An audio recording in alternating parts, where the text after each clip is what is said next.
નમસ્કાર દર્શક મિત્રો, નવલી નવરાત્રિના ચોથા નોરતે આપ સૌનું હાર્દિક સ્વાગત છે। હું છું કુમાર બારોટને આપ જોઈ રહ્યા છો ન્યૂઝ ફોર ઇન્ડિયા।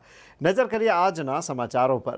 તો ભરૂચ પોલીસ પરિવારે સેફ એન્ડ સિક્યોર નવરાત્રિનું આયોજન કર્યું છે। મનોદિવ્યાંગ બાળકો સાથે પોલીસ પરિવારે ગરબા રમ્યા હતા।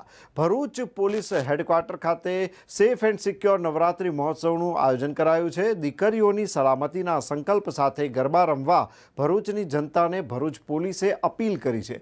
જિલ્લાવાળા મયુર ચાવડા સહપરિવાર અને પોલીસ પરિવાર સહિત ત્રાલસાની અસ્મિતા વિકાસ કેન્દ્ર સંસ્થાના મનોદિવ્યાંગ બાળકો સાથે માતાજીની પૂજા અર્ચના કરી ગરબે ઘૂમ્યા હતા। ભરૂચના પોલીસ હેડક્વાર્ટર ખાતે દીકરીઓની સલામતીના સંકલ્પ સાથે સેફ એન્ડ સિક્યોર ગરબા મહોત્સવનું ભવ્ય આયોજન કરાયું।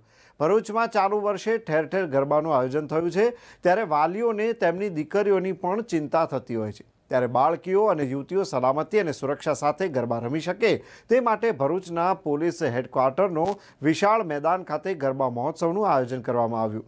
મનોદિવ્યાંગ બાળકો, ઘરડા ઘરના વૃદ્ધો સહિત જુવેનાઇલમાં રહેતા બાળકો અને બાળકીઓને અલગ અલગ દિવસે આમંત્રિત કર્યા છે।